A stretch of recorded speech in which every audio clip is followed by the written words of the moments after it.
دسمبر کے اوائل کی بات ہے جب محکمہ اوقاف نے زبردستی میری تعیناتی شیخو پورہ کے امیر محلے کی جامعہ مسجد سے ہیرا منڈی لاہور کی ایک پرانی مسجد میں کر دی۔ وجہ یہ تھی کہ میں نے قریبی علاقے کے ایک کونسلر کی مسجد کے لاؤڈ سپیکر پر تعریف کرنے سے انکار کر دیا تھا۔ میری قسمت کہ وہ کونسلر محکمہ اوقاف کے ایک بڑے افسر کا بھتیجا تھا۔ نتیجتاً میں لاہور کے شہر بدنام ترین علاقے میں تعینات ہو چکا تھا۔ بے شک کہنے کو میں مسجد کا امام جا رہا تھا، مگر علاقے کا بدنام ہونا اپنی جگہ، جو سنتا تھا ہنستا تھا یا پھر اظہار افسوس کرتا تھا۔ محکمے کے ایک کلرک نے تو حد ہی کر دی تھی۔ تنخواہ کا ایک معاملہ حل کرانے اس کے پاس گیا تو میری پوسٹنگ کا سن کر ایک آنکھ دبا کر بولا، قبلہ مولوی صاحب آپ کی تو گویا 5 انگلیاں گھی میں اور سر کڑاہی میں ہے۔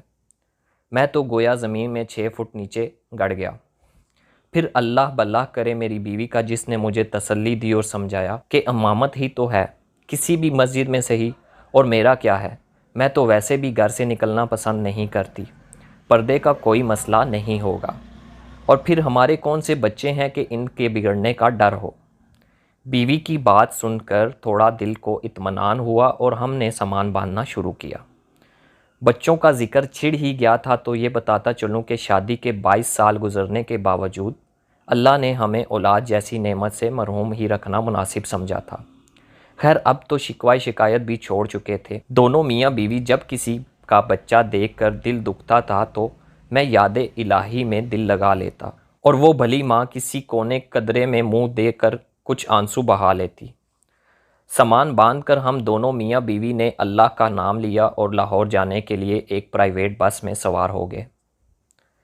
بادامی باغ اڈے پہ اترے اور ہیرا منڈی جانے کے لیے سواری کی تلاش شروع کر دی۔ ایک ٹانگے والے نے مجھے پتہ بتانے پر اوپر سے نیچے تلک دیکھا اور پھر برقعے میں ملبوس عورت ساتھ دیکھ کر 40 روپے کے عوض لے جانے کی حامی بھری۔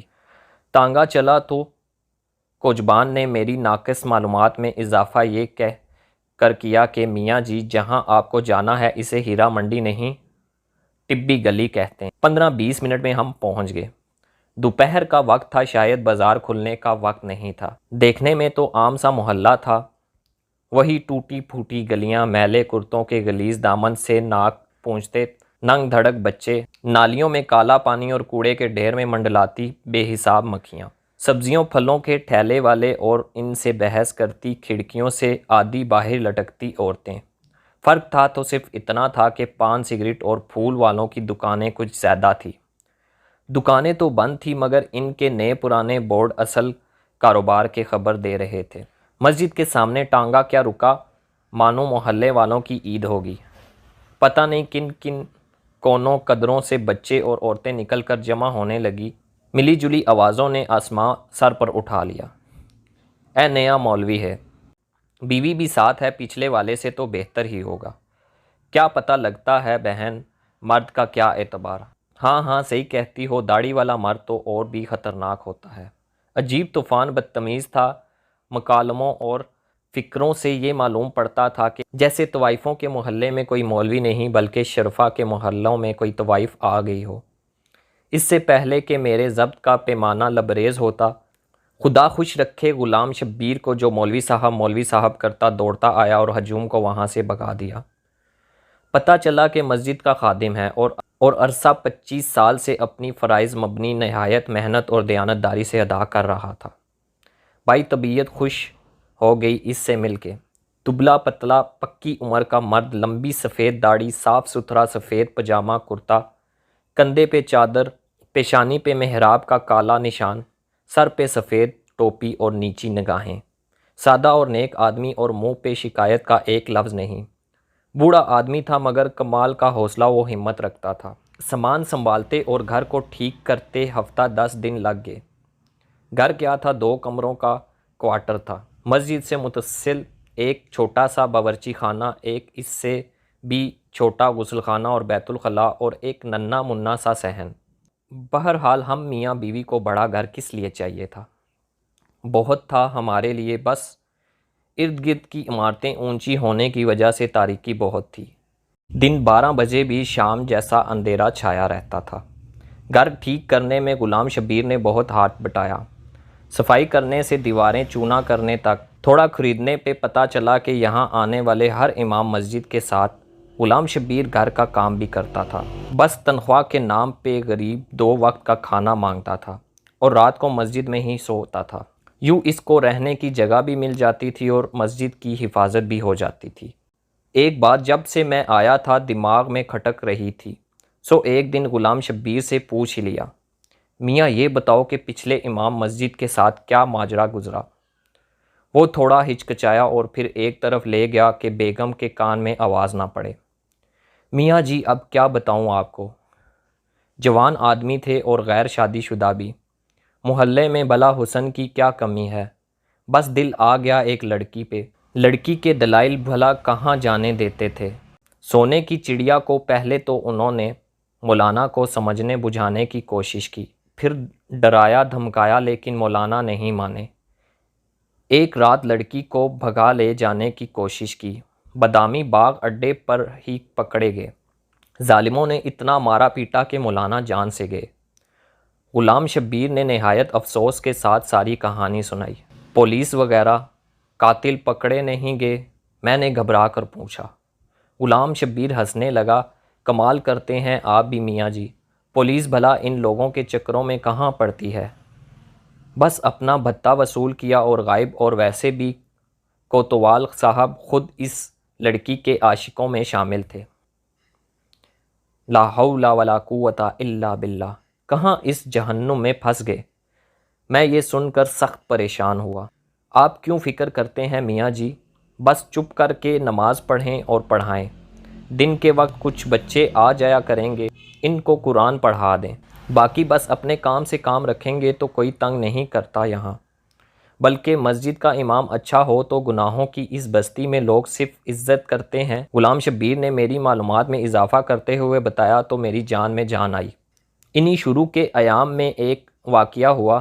پہلے دن ہی دوپہر کے کھانے کا وقت ہوا تو دروازے پہ کسی نے دستک دی۔ غلام شبیر نے جا کر دروازہ کھولا اور پھر ایک کھانے کی ڈھکی تشتری لے کر اندر آ گیا۔ میری سوالیہ نگاہوں کے جواب میں کہنے لگا، نورا نے کھانا بھجوایا ہے، پڑوس میں رہتی ہے۔ میں کچھ نہ بولا اور نہ ہی مجھے کوئی شک گزرا۔ سوچا ہوگی کوئی اللہ کی بندی، اور پھر امام مسجد کے گھر کا چولہا تو ویسے بھی کم ہی چلتا ہے۔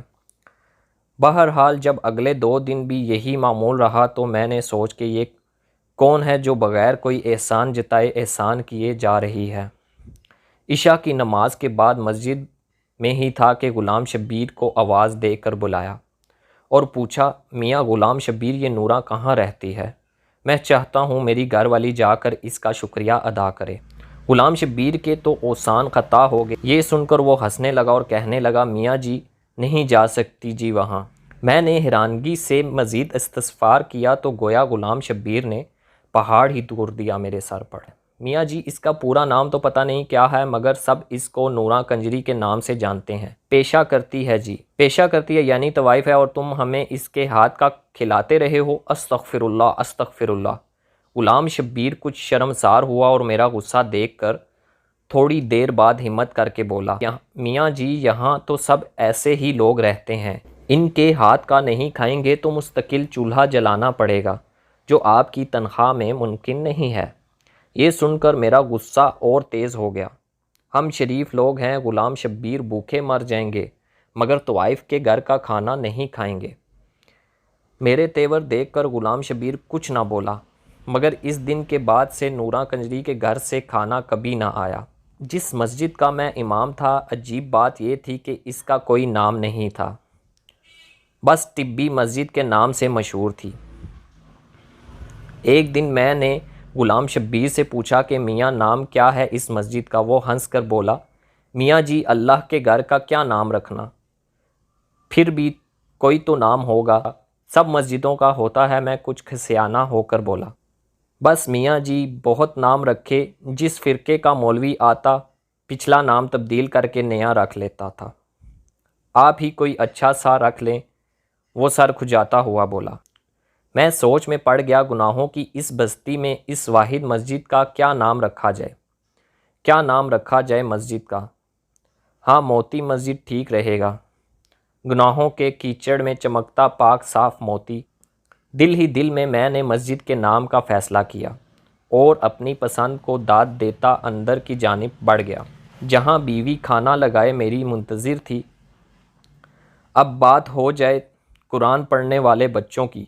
تعداد میں 11 بچے تھے اور سب کے سب لڑکے، ملی جلی عمروں کے 5 سے 11-12 سال کی عمر کے، تھوڑے شرارتی ضرور تھے مگر اچھے بچے تھے، نہا دھو کر اور صاف ستھرے کپڑے پہن کر آتے تھے۔ 2 گھنٹے سپارہ پڑھتے تھے اور پھر باہر گلی میں کھیلنے نکل جاتے تھے۔ کون تھے، کس کی اولاد تھے، نہ میں نے کبھی پوچھا نہ کسی نے بتایا۔ لیکن پھر ایک دن غضب ہو گیا۔ قرآن پڑھنے والے بچوں میں ایک بچہ نبیل نام کا تھا۔ یوں تو اس میں کوئی خاص بات نہ تھی، لیکن بس تھوڑا زیادہ شرارتی تھا۔ تلاوت میں دل نہیں لگتا تھا، بس آگے پیچھے ہلتا رہتا اور کھیلنے کے انتظار میں لگا رہتا۔ میں بھی درگزر سے کام لیتا کہ چلو بچہ ہے، لیکن ایک دن ضبط کا دامن میرے ہاتھ سے چھوٹ گیا۔ اس دن صبح ہی سے میرے سر میں ایک عجیب درد تھا۔ غلام شبیر سے مالش کرائی، پیناڈول کی 2 گولیاں بھی کھائی، مگر درد زور آور بیل کی مانند سر پر چنگاڑتا رہا۔ درد کے باوجود اور غلام شبیر کے منع کرنے کے بعد بھی میں نے بچوں کا ناغہ نہیں کیا۔ نبیل بھی اس دن معمول سے کچھ زیادہ ہی شرارتیں کر رہا تھا، کبھی ایک کو چھیڑ کبھی دوسرے کو۔ جب اس کی حرکتیں حد سے زیادہ بڑھ گئی تو یکا یک میرے دماغ پہ غصے کا بھوت سوار ہو گیا۔ میں نے پاس رکھی لکڑی کی رحل اٹھا کر نبیل کو دے ماری۔ میں نے نشانہ تو کمر کا لیا تھا، مگر خدا کا کرنا ایسا ہوا کہ رحل بچے کی پیشانی پر جاگ لگی۔ خون بہتا دیکھ کر مجھے میرے سر کا درد بھول گیا۔ میں نے گھبرا کر غلام شبیر کو آواز دی اور وہ غریب بھاگتا ہوا آیا اور بچے کو اٹھا کر پاس والے ڈاکٹر کے کلینک پر لے گیا۔ خدا کا شکر ہوا کہ چوٹ گہری نہیں لگی تھی، مرہم پٹی سے کام چل گیا اور ٹانکے نہ لگے۔ خیر باقی بچوں کو فارغ کر کے مسجد کے دروازے پر پہنچا ہی تھا کہ چادر میں لپٹی ایک عورت نے مجھے آواز دے کر روک لیا۔ میں نے دیکھا کہ وہ عورت دہلیز پہ کھڑی مسجد کے دروازے سے لپٹی رو رہی تھی۔ 40-45 کا سن ہوگا، معمولی شکل و صورت، سانولا رنگ اور چہرے پہ پرانی چیچک کے گہرے داغ، آنسوؤں میں ڈوبی آنکھیں اور گالوں پر بہلاتا کالا سرما۔ زیور کے نام پہ کانوں میں لٹکتی سونے کی ہلکی سی بالیاں اور ناک میں چمکتا سستا سرخ رنگ کا لونگ۔ چادر بھی سستی مگر صاف ستھری اور پاؤں میں ہوائی چپل۔ کیا بات ہے بی بی، کون ہو تم؟ میں نے حیرانگی سے اس سے پوچھا۔ میں نورا ہوں مولوی صاحب، اس نے چادر کے پلو سے ناک پونچھتے ہوئے کہا۔ نورا کنجری، میرے تو گویا پاؤں تلے زمین ہی نکل گئی۔ میں نے ادھر ادھر غلام شبیر کی تلاش میں نظریں دوڑائی، مگر وہ تو نبیل کی مرہم پٹی کرا کے اور اس کو اس کے گھر چھوڑنے کے بہانے نہ جانے کہاں غائب ہو گیا تھا۔ جی نورا کنجری، اس نے نظریں جھکائے اپنے نام کا اقرار کیا۔ مجھے کچھ دیر کے لیے اپنے منہ سے نکلنے والی اس کے گالی جیسی عرفیت پہ شرمندگی ہوئی، مگر پھر خیال آیا وہ طوائف تھی اور اپنی بری شہرت کی ذمہ دار شرمندگی اس کو ہونی چاہیے تھی۔ پھر اچانک مجھے احساس ہوا کہ میری موتی جیسی مسجد میں اس طوائف کا ناپاک وجود کسی غلاظت سے کم نہیں تھا۔ باہر نکل کر کھڑی ہو، مسجد کو گندہ نہ کر بی بی۔ میں نے نفرت سے باہر گلی کی جانب اشارہ کیا۔ اس نے کچھ اس حیرانگی سے آنکھ اٹھا کے میرے طرف دیکھا کہ جیسے اسے مجھ سے اس رویے کی امید نہ ہو۔ ڈبڈبائی آنکھوں میں ایک لمحے کے لیے کسی انکہی فریاد کو لے بڑکی، لیکن پھر کچھ سوچ کر اس نے آنسوؤں کے پانی میں احتجاج کے ارادے کو غرق کیا اور بغیر کوئی اور بات کیے چلی گئی۔ میں نے بھی نہ روکا کہ پتہ نہیں کس ارادے سے آئی تھی۔ اتنی دیر میں غلام شبیر بھی پہنچ گیا۔ کون تھی میاں جی، کیا چاہتی تھی؟ غالباً اس نے عورت کو تو دیکھا تھا مگر دور سے شکل نہیں پہچان پایا۔ نورا کنجری تھی، پتہ نہیں کیوں آئی تھی، مگر میں نے بھی ڈانٹ پلائی کہ آئندہ اس پاک جگہ کا رخ نہیں کرے گی۔ میں نے داد طلب نظروں سے غلام شبیر کی طرف دیکھا، مگر اس کے چہرے پر ستائش کی جگہ افسوس نے ڈیرے ڈال رکھے تھے۔ وہ بیچاری دکھوں کی ماری اپنے بچے کا گلہ کرنے آئی تھی۔ میاں جی نبیل کی ماں ہے، بچے کی چوٹ برداشت نہیں کر سکی اور آپ نے اس غریب کو ڈانٹ دیا۔ غلام شبیر نے نورہ کی وکالت کرتے ہوئے کہا، تو نبیل نورہ کا بیٹا ہے، ایسی حرکتیں کرے گا تو سزا تو ملے گی، جیسی ماں ویسا بیٹا۔ میں نے اپنی شرمندگی کو بےہودگی سے چھپانے کی کوشش کی۔ ایک لمحے کو خیال بھی آیا کہ بچہ تو معصوم ہے اور پھر میں نے زیادتی بھی کی تھی، مگر پھر اپنے استاد ہونے کا خیال آیا تو سوچا کہ بچے کی بھلائی کے لیے ہی تو مارا ہے۔ کیا ہوا اور ایک طوائف کو کیا حق حاصل کہ مسجد کے امام سے شکایت کر سکے؟ کتنے بچے ہیں نورہ کے؟ میں نے بات کا رخ بدلنے کی کوشش کی۔ مسجد میں پڑھنے والے سب بچے نورہ کے ہیں میاں جی، اس کے علاوہ ایک گود کا بچہ بھی ہے۔ بس اس محلے میں صرف نورہ اپنے بچوں کو مسجد بھیجتی ہے، باقی سب لوگوں کے بچے تو آوارہ پھرتے ہیں۔ غلام شبیر کی آواز میں پھر نورہ کی وکالت گونج رہی تھی۔ میں نے بنا کر جواب دینے کا ارادہ کیا ہی تھا کہ کوتوال صاحب کی گاڑی سامنے آ کر رکی۔ خود تو پتہ نہیں کیسا آدمی تھا مگر بیوی بہت نیک تھی، ہر دوسرے تیسرے روز ختم کے نام پہ کچھ نہ کچھ میٹھا بھجوا دیتی تھی۔ اس دن بھی کوتوال کا نوکر جلیبیاں دینے آیا تھا۔ گرما گرم جلیبیوں کی اشتہا انگیز مہک نے میرا سارا غصہ ٹھنڈا کر دیا اور نورہ کنجری کی بات آئی گئی ہو گئی۔ یہ نبیل کو مار پڑنے کے کچھ دنوں بعد کا ذکر ہے۔ عشاء پڑھا کہ میں غلام شبیر سے ایک شرعی معاملے پر بحث میں الجھ گیا تو گھر جاتے کافی دیر ہو گئی۔ مسجد سے باہر نکلے تو بازار کی رونق شروع تھی۔ بالکنیوں پر جھلملاتے پردے لہرا رہے تھے اور کوٹھوں سے ہارمونیم کے سر اور طلبوں کی تھاپ کی آواز ہر سو گونج رہی تھی۔ پان، سگریٹ اور پھولوں کی دکانوں پر بھی دھیرے دھیرے رش بڑھ رہا تھا۔ اچانک میری نظر نورہ کے گھر کے دروازے پر جا پڑی۔ وہ باہر ہی کھڑی تھی اور آتے جاتے مرد سے ٹھاٹھے مار کر گپیں لگا رہی تھی۔ آج تو اس کا روپ ہی دوسرا تھا۔ گلابی رنگ کا چست سوٹ، پاؤں میں سرخ گرگابی، ننگے سر پہ اونچا جوڑا، جوڑوں میں پروئے موتیوں کے پھول، میک اپ سے لدا چہرہ، گہری شاخ لپسٹک، آنکھوں میں مسکارا اور مسکارے کی آوٹ سے جھانکتی ننگی دعوت۔ لا حول ولا قوت الا باللہ۔ میں نے طنزیہ نگاہوں سے غلام شبیر کی طرف دیکھا۔ آخر وہ نورہ کا وکیل جو تھا۔ چھوڑیے میاں جی، عورت غریب ہے اور دنیا بڑی ظالم۔ اس نے گویا بات کو ٹالنے کی کوشش کی، مگر میں اتنی آسانی سے جان چھوڑنے والا نہیں تھا۔ یہ بتاؤ میاں، جب اس کے گاہک آتے ہیں تو کیا بچوں کے سامنے ہی؟ میں نے معنی خیز انداز میں اپنا سوال ادھورا ہی چھوڑ دیا۔ میاں جی، ایک تو اس کے بچے صبح اسکول جاتے ہیں اور اس لیے رات کو جلدی سو جاتے ہیں، دوسرا مہمانوں کے لیے باہر صحن میں کمرہ الگ رکھا ہے۔ غلام شبیر نے ناگوار سے لہجے میں جواب دیا۔ استغفر اللہ استغفر اللہ۔ میں نے گفتگو کا سلسلہ وہیں ختم کرنا مناسب سمجھا، کیونکہ مجھے احساس ہو چکا تھا کہ غلام شبیر کے لہجے سے جھانکتی ناگواری کا رخ نورہ کی جانب نہیں تھا۔ اس کے بعد نورہ کا ذکر میرے سامنے تب ہوا جن دنوں میں اپنے اور اپنی زوجہ کے لیے حج بیت اللہ کی غرض سے کاغذات بنوا رہا تھا۔ اس غریب کی بڑی خواہش تھی کہ وہ اور میں اللہ اور اس کے نبی پاک کی خدمت میں پیش ہوں اور اولاد کی دعا کریں۔ میرا بھی من تھا کہ کسی بہانے سے مکے مدینے کی زیارت ہو جائے، نام کے ساتھ حاجی لگا ہو تو شاید محکمے والے کسی اچھی جگہ تبدیلی کر دیں۔ زوجہ کا ایک بانجا انہی دنوں وزارت مذہبی امور میں کلرک تھا۔ اس کی وساطت سے درخواست کی قبولی کی کامل امید تھی۔ کاغذات فائل میں اکٹھے کیے ہی تھے کہ غلام شبیر ہاتھ میں کچھ اور کاغذات اٹھائے پہنچ گیا۔ میاں جی، ایک کام تھا آپ سے، اجازت دیں تو عرض کروں؟ اس نے ہچکچاتے ہوئے کہا۔ ہاں ہاں میاں، کیوں نہیں، کیا بات ہے؟ میں نے داڑھی کے بالوں میں انگلیوں سے کنگھی کرتے ہوئے اس کو بیٹھنے کا اشارہ کیا۔ میاں جی، آپ کی تو وزارت میں واقفیت ہے، ایک اور حج کی درخواست بھی جمع کروا دیں۔ اس نے ہاتھ میں پکڑے کاغذات میری جانب بڑھا دیے۔ دیکھو میاں غلام شبیر، تم اچھی طرح جانتے ہو کہ میں گھر بار تمہارے ذمہ چھوڑ کر جا رہا ہوں، اور پھر تمہارے پاس حج کے لیے پیسے کہاں سے آئے؟ میں نے کچھ برہمی سے پوچھا۔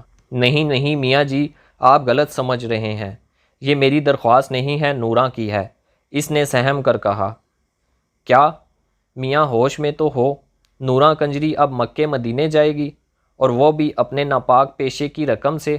توبہ توبہ، میرے تو جیسے تن بدن میں آگ لگ گئی یہ واہیات بات سن کر۔ میاں جی طوائف ہے پر مسلمان بھی تو ہے، اور وہ تو اللہ کا گھر ہے، وہ جس کو بلانا چاہے بلا لے، اس کے لیے سب ایک برابر۔ اپنی طرف سے غلام شبیر نے بڑی گہری بات کی۔ اچھا، اللہ جس کو بلانا چاہے بلا لے؟ واہ میاں واہ، تو پھر میں درخواست کیوں جمع کرواؤں؟ نوراں سے کہو سیدھا اللہ تعالیٰ کو ہی بھیج دے، میں نے غصے سے کہا اور اندر کمرے میں چلا گیا۔ زوجہ کا بھانجا برخوردار نکلا اور اللہ کے فضل و کرم سے میری اور میری زوجہ کی درخواست قبول ہو گئی۔ ٹکٹ کے پیسے کم پڑے تو اسی بھلی لوگ کے جہیز کے زیور کام آئے۔ اللہ کا نام لے کر ہم روانہ ہو گئے۔ احرام باندھا تو گویا عمر بھر کے گناہ اتار کے ایک طرف رکھ دیے۔ اللہ کا گھر دیکھا اور نظر بھر کر دیکھا۔ فرائض پورے کرتے کرتے رمی کا دن آ گیا۔ ہزاروں لاکھوں لوگ ایک ٹھاٹھے مارتا سفید رنگ کا سمندر، گرمی بھی بہت تیز تھی، میرا تو دم گھٹنا شروع ہو گیا۔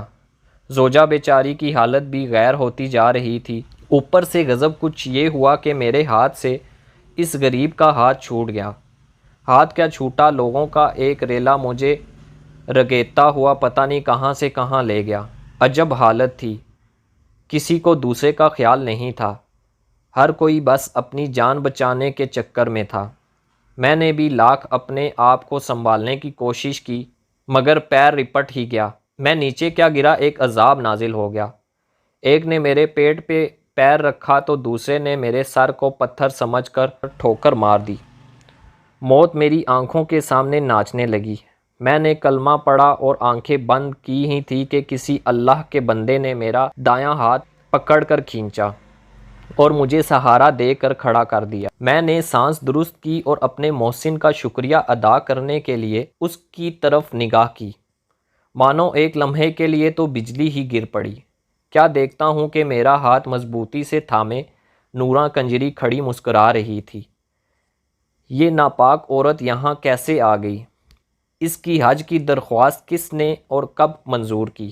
میں نے ہاتھ چھڑانے کی بہت کوشش کی مگر کہاں صاحب، ایک آہنی گرفت تھی، میں نہیں چھڑا سکا۔ وہ مجھے اپنے پیچھے کھینچتی ہوئی ایک طرف لے گئی۔ اس طرف کچھ عورتیں اکٹھی تھیں۔ اچانک میری نظر زوجہ پر پڑی جس کی آنکھوں میں آنسو تھے۔ وہ بے تاب آنکھوں سے ہجوم ٹٹول رہی تھی۔ ہماری نظریں ملی تو سب کفالت بھول گئی۔ میں دوڑ کر اس تک پہنچا اور آنسو پہنچے۔ کہاں چلے گئے تھے آپ؟ کچھ ہو جاتا تو؟ پریشانی سے الفاظ اس کے گلے میں اٹک رہے تھے۔ بس کیا بتاؤں، آج مرتے مرتے بچا ہوں، جانے کون سی نیکی کام آ گئی۔ میں تو پاؤں تلے روندا جا چکا ہوتا اگر نوراں نہیں بچاتی، میں نے اس کو تسلی دیتے ہوئے کہا۔ نوراں ہماری پڑوسن نوراں، وہ یہاں کہاں آ گئی؟ آپ نے کسی اور کو دیکھا ہوگا، اس نے حیرانگی سے پوچھا۔ ارے نہیں، نوراں ہی تھی۔ میں نے ادھر ادھر نوراں کی تلاش میں نظریں دوڑائی مگر وہ تو نہ جانے کب کی جا چکی تھی۔ بعد میں بھی اس کو بہت ڈھونڈا مگر اتنے جمع غفیر میں کہاں کوئی ملتا ہے۔ خدا کر کے حج پورا ہوا اور ہم دونوں میاں بیوی وطن واپس روانہ ہو گئے۔ لاہور ایئرپورٹ پر غلام شبیر پھولوں کے ہاروں سمیت استقبال کو آیا ہوا تھا۔ بہت مبارک باجی، بہت مبارک میاں جی، بلکہ اب تو میں آپ کو حاجی صاحب کہوں گا۔ اس نے مسکراتے ہوئے ہم دونوں کو مبارک دی تو میری گردن حاجی صاحب کا لقب سن کر اکڑ گئی۔ میں نے خوشی سے سرشار ہوتے ہوئے اس کے کندھے پہ تھپکی دی اور سامان اٹھانے کا اشارہ کیا۔ ٹیکسی میں بیٹھے میں نے مسجد اور گھر کی خیریت دریافت کی تو نوراں کا خیال آ گیا۔ میاں غلام شبیر، نوراں کی سناؤ۔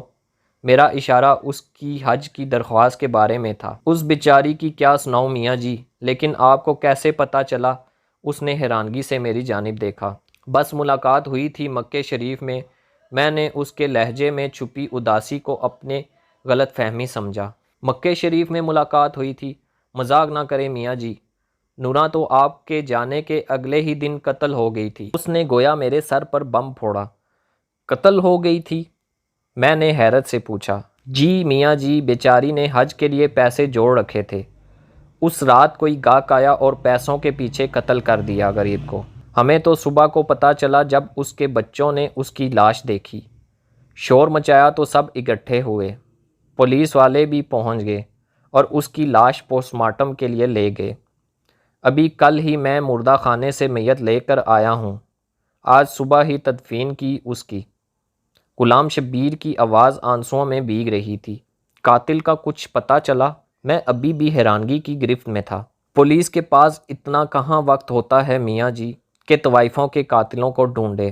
اس بیچاری کی تو نماز جنازہ میں بھی بس 3 افراد تھے، میں اور 2 گورکن، اس نے افسوس سے ہاتھ ملتے ہوئے کہا۔ اور اس کے بچے، ان کا کیا بنا؟ میں نے اپنی آنکھوں میں امڑتی نمی پونچھتے ہوئے دریافت کیا۔ نورا کے بچے نہیں ہیں میاں جی، غلام شبیر نے میرے کان میں سرگوشی کی۔ طوائفوں کے محلے میں جب کوئی لڑکا پیدا ہوتا ہے تو زیادہ تر اسے راتوں رات اٹھا کر کوڑے کے ڈھیر پر پھینک دیا جاتا ہے۔ وہ سب ایسے ہی بچے تھے۔ نورا سب جانتی تھی کہ کس کے ہاں بچہ پیدا ہونے والا ہے، بس لڑکا ہوتا تو وہ اٹھا کر اپنے گھر لے آتی۔ کہنے کو تو وہ طوائف تھی میاں جی، مگر میں گواہ ہوں، غریب جتنا بھی کماتی تھی بچوں پہ خرچ کر دیتی تھی، بس تھوڑے بہت الگ کر کے حج پہ جانے کے لیے جمع کر رکھے تھے، وہ بھی اس کا قاتل لوٹ کر لے گیا۔ یہ بتاؤ غلام شبیر، جب میں نے اس کی درخواست جمع کرانے سے انکار کیا تو اس نے کیا کہا؟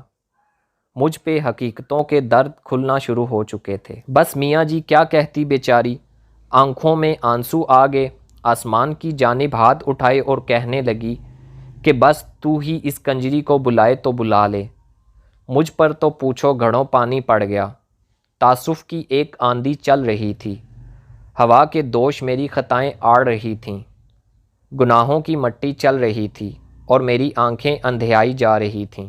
آپ کیوں روتے ہیں میاں جی؟ آپ تو ناپاک کہتے تھے اس کو۔ غلام شبیر نے حیرانگی سے میرے آنسو سے تر داڑھی دیکھتے ہوئے کہا۔ کیا کہوں غلام شبیر کہ کیوں روتا ہوں؟ وہ ناپاک نہیں تھی، ناپاک تو ہم ہیں جو دوسروں کی ناپاکی کا فیصلہ کرتے پھرتے ہیں۔ نورا تو اللہ کی بندی تھی، اللہ نے اپنے گھر بلا لیا۔ میری ندامت بھری ہچکیاں بند ہونے کا نام نہیں لے رہی تھی اور غلام شبیر نہ سمجھتے ہوئے مجھے تسلی دیتا رہا۔ ٹیکسی محلے میں داخل ہوئی اور مسجد کے سامنے کھڑی ہو گئی۔ اترا ہی تھا کہ نورا کے دروازے پہ نظر پڑی، ایک ہجوم اکٹھا تھا وہاں۔ کیا بات ہے غلام شبیر، لوگ اب کیوں اکٹھے ہیں؟ میاں جی میرے خیال میں پولیس والے عیدی سینٹر والوں کو لے کر آئے ہیں، وہی لوگ بچوں کو لے کر جائیں گے، ان غریبوں کی دیکھ بھال کرنے والا نہیں ہے۔ غلام شبیر نے کچھ سوچتے ہوئے کہا۔ میں نے زوجہ کا ہاتھ پکڑا اور غلام شبیر کو پیچھے آنے کا اشارہ کرتے ہوئے نورا کے دروازے کی جانب بڑھ گیا۔ کہاں چلے میاں جی؟ غلام شبیر نے حیرانگی سے پوچھا۔ نورا کے بچوں کو لینے جا رہا ہوں، آج سے وہ میرے بچے ہیں، اور ہاں، مسجد کا نام میں نے سوچ لیا ہے، آج سے اس کا نام نور مسجد ہوگا۔